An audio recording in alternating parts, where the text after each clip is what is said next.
수험생 여러분 안녕하세요. 서클기학생입니다.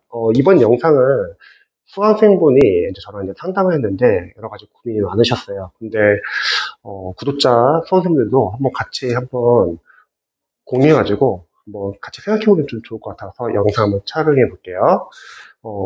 수험생분이 이제 고민하셨던 부분이 뭐냐면 유명 강사님의 인강을 듣고 있는데 강사님께서 이제 기본서 과정에서 날개 문제나 이제 그런 거 다 꼼꼼하게 풀어보고 또 기본서 배운 내용 바탕으로 이해 암기 복습을 꼼꼼히 하라고 이제 권유를 했다고 하네요.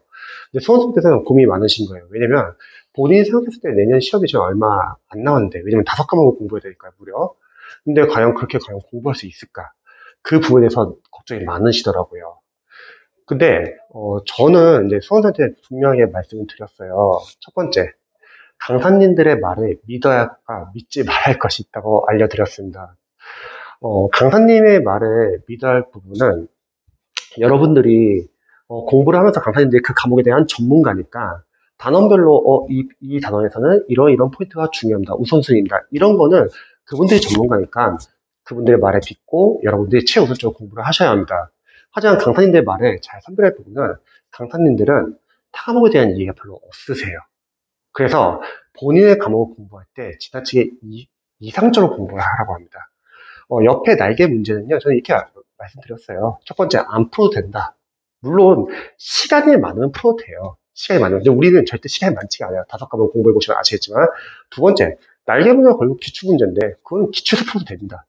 그러니까 풀고 싶으신 분들은 시간이 없다? 그냥 읽어보셔도 되세요. 네, 읽어보고, 이론에서 이 포인트가 문제에서는 이렇게 적용되는구나. 뭐, 그 정도는 상관이 없습니다. 그리고 아예 안 푸셔도 상관없고요.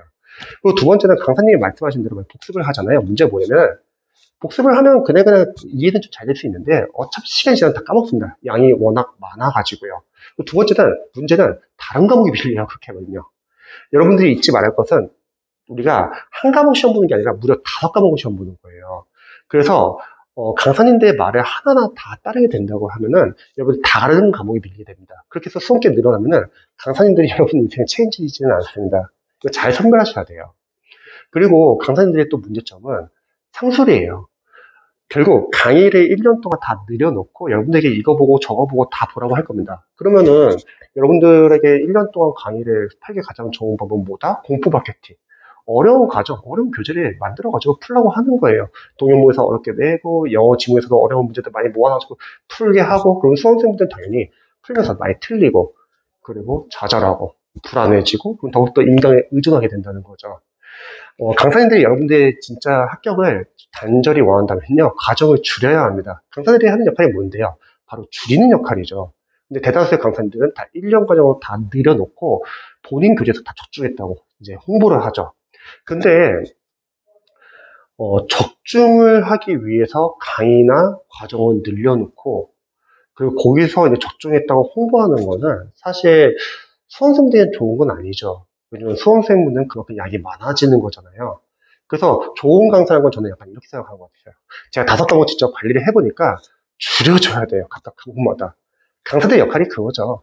여러분들의 공부량을 줄여주는 것. 그런데 그런 강사님들이 흔치는 않습니다. 보통은 다 1년 과정, 본인 과정을 다 보라고 해요. 그래서 수험생들이 잘 생각할 것은 강사님의 말을 다 그대로 다 따라가면 안 됩니다. 또 수험생분께서 또 약간 좀 걱정하셨던 게 뭐냐면 개정판에 대한 문제였어요. 개정판 너무 늦게 나오는데 과연 그거 기다려도 될까? 그것도 정확하게 알려드렸습니다. 개정이 안 되는 과목은 작년 걸로 들으세요. 왜냐면 개정판은 매년 늦게 나와요. 그러면 재시생분은 상관없어요. 이전에 기본서나 기출을 많이 돌렸기 때문에 개정판 나온다 하더라도 보는데 부담이 없는데요. 초시생들은 늦게 나오잖아요. 해독을 할 시간이 없습니다. 그러니까 수험기가 늘어나는 거예요. 개정이 되는 과목에 개정판을 봐야겠지만 개정이 잘 안 되는 과목은 여러분들이 이전 강의 그냥 빨리 들으세요. 5과목 공부해 보시면 아시겠지만 시간이 상당히 부족합니다. 우리는. 그리고 만약에 개정이 좀 된다 하더라도 강사님들 보통 추로 그리고 특강으로 보통 보완되는 경우가 많습니다. 그래서 여러분들이 강사님의 말을 들을 때는 한번 잘 선별하셔야 돼요. 그분들이 학습적으로 이 단어에서는 이런 게 중요하다. 그런 건 밑에 그분들의 커리, 그분들의 조언을 잘 선별하셔야 합니다. 제일 큰 문제점은 다른 과목에 대한 이해가 너무 없으세요. 그래서 강사님들이 절대 여러분들의 인생을 챙겨주지 않고 수험에 챙기지 않습니다. 여러분 만약 수강생 늘어나 하더라도 강사님 아무도 책임지지 않아요. 그래서 여러분들이 잘 선별해야 합니다. 잘 모르시는 분들은 많이 물어보고 알아보세요. 그래서 절대 강사님을 믿지 말아야 된다. 자신에게 필요한 부분 위주로만 강사님을 활용하세요. 강의도 너무 많이 듣는 거 좋지 않아요. 강의만 많이 듣는다고 실력 안 오른다. 여러분들이 직접 해독을 많이 하셔야 합니다.